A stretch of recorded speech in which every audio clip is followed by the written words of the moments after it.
சிந்திப்போமே 1612வது பதிவு. தளராத பேரன்பு வளரா நிற்போம். அருணந்தி சிவம் விளக்குகிறார். முதல் நடு இறுதி இல்லாதவள் அவள், ஒருவராலும் அறியப்படாதவள் அவள், பரம்பொருளாய் திகழ்பவள் அவள், பேர் ஒளி உடையவள் அவள், உலகம் அனைத்தையும் படைத்தவள் அவள். அப்படிப்பட்ட அருளையே, அப்படிப்பட்ட அவளையே ஞான திருமேனியாக கொண்டு அந்த அம்மையை தன் இடப்பாகத்து அடக்கி விளங்குகிறான் சிவபெருமான்.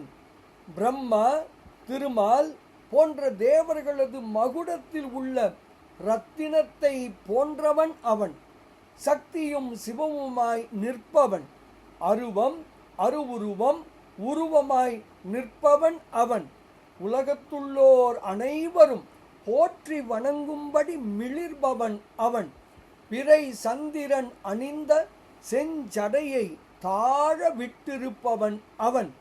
விரிந்து பரந்த ஒளியை உடைய திரு அம்பலத்திலே நடனம் செய்பவன் அவன். அப்படிப்பட்ட அவனது சிவபெருமானது தாது மலி திருவடி தாமரைகளை நமது தலைமேல் வைத்து இடையறா பேர் அன்பு கொண்டு வழிபட்டு நிற்போம். இப்படியாக நமக்காக ஐந்தொழில் புரிபவனை வணங்குவோம் என்று விளக்குகிறார் அருணந்தி சிவம். பாடலை காணலாமே.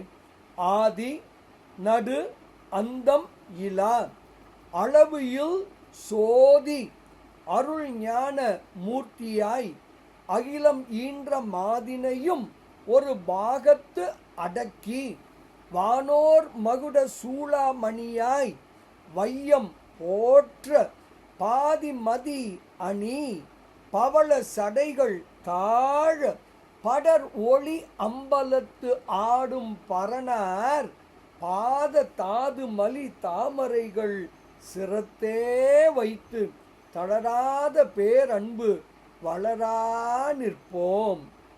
பரணார் பாத தாது மலி தாமரைகள் சிரத்தே வைத்து தளராத பேரன்பு வளரா நிற்போம்.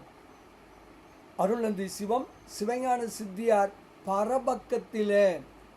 இதுகாரம் நாம் பார்த்தது சிவஞான சித்தியார் சுபக்கம். இன்று சிவஞான சித்தியார் பரபக்கத்திலே இது இரண்டாவது பாடல்.